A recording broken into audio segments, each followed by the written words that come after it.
All right, welcome back to Awaken and Aware. I want to talk for a minute and just talk about we're awake because we're aware of God's presence. I want to wait and see if anybody can hear me, for we've had some technical difficulties. So, 1, 2, 3, there we go. Sister Gwen, can you hear me?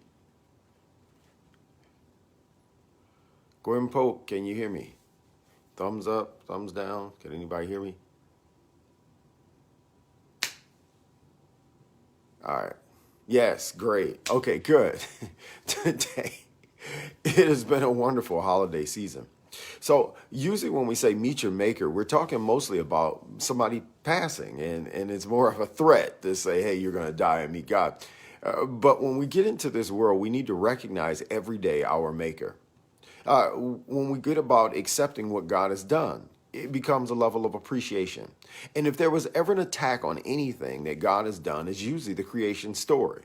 Therefore, we have so many people talk about evolution, transitions, transgressions. It's just so many things that we talk about besides creation. We even have worlds like The Matrix and different philosophies and ideologies of sci-fi that conflict with creation. Because if we actually realize that God made us and Jesus created everything here, or through Christ, everything was created, then therefore we would have to pay homage to him somehow. And in John chapter 1, around verse 10, he talks about that everything in the world Jesus created, or all things were created through him. But the problem with things being created through him is we don't recognize him as our creator.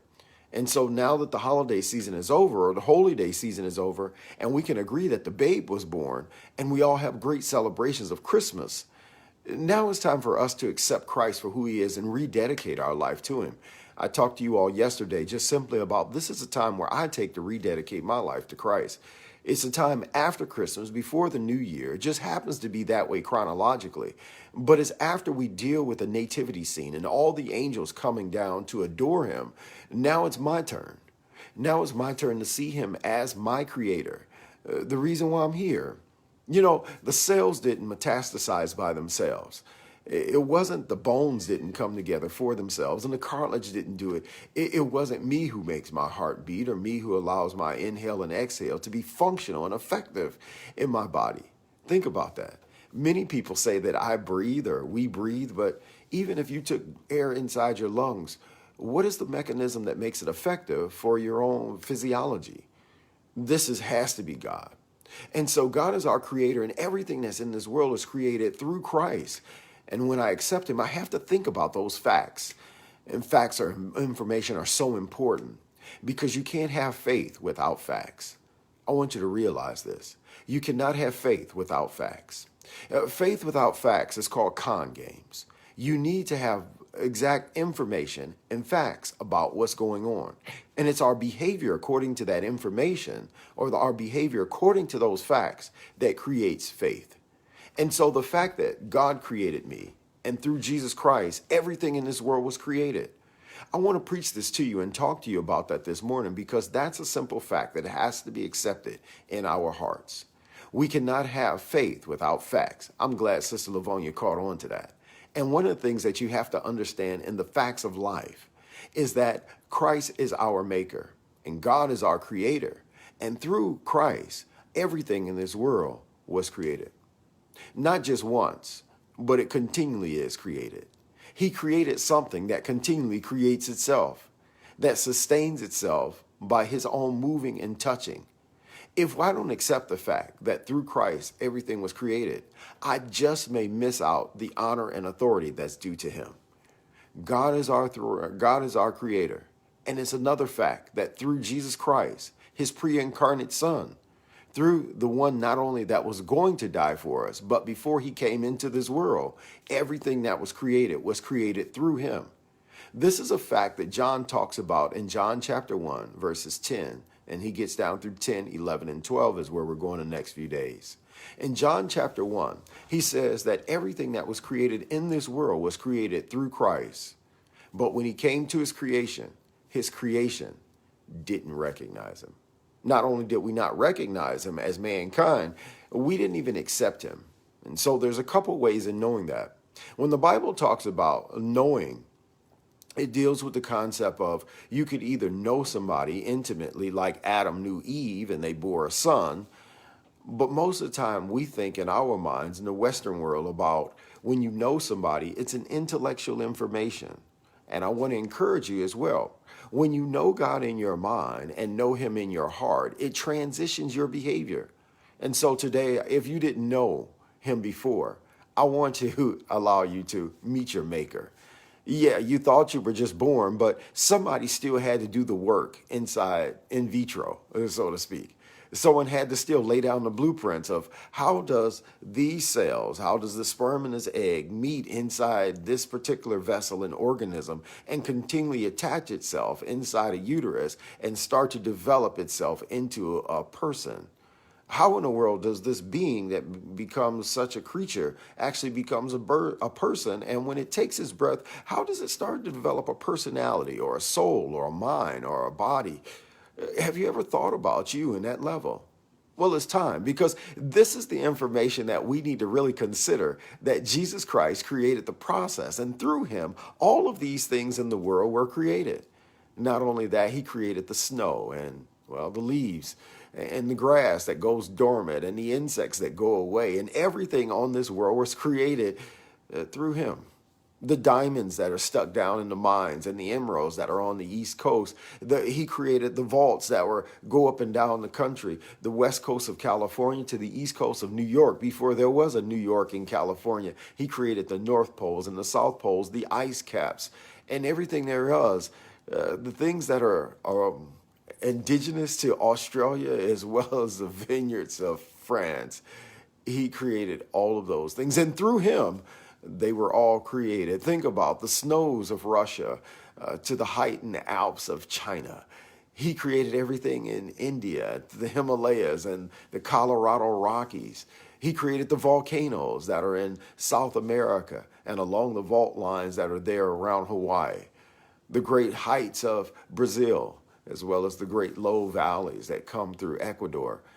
God created him, or created all of them through him. Not only once is this said in the Gospel of John, but this is said throughout text, that the pre-incarnate Christ, before he became the babe, was the one who was the maker of all of these things. Am I giving you some facts to think about this morning? You think about that he made all of these things. Not that he was ever really made, because he was God. So when I think about the maker of all these things and who made me, how in the world do I not give him homage? Because I don't recognize Jesus for being Jesus.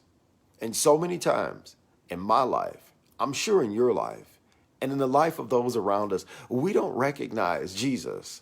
We get into the holidays of recognizing Mary's babe, but we don't recognize the son that was given. But before he was Mary's babe, he was the creator of all that we know the world and earth to be, even the people that are here, everything.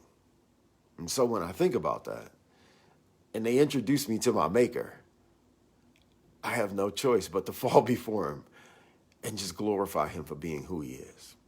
Like Pinocchio falling before Geppetto, the puppet maker. I fall before him and I just say, thank you. What a wonderful God you are. Even if I don't think highly of you, how can I not speak greatly of all of your creation and all of what you've done? How do I not fall homage and honor you for being the creator of the Pacific and the Atlantic? Yeah, how do I not honor you for being the creator of all of things that are under the water? The great white shark, the whales, to the fish, to the squids and the eels. How can I not say, you are awesome? I couldn't have created all this stuff. I think I would have had one kind of fly, but you have so many kinds of flies, nobody can ever imagine. We can't capture them enough in all of our education. Think about this. The Jesus that we serve and worship, everything was created through him, so much so that all the education in the world cannot tell you the extent of the ants that he created. Wow. Just think about that.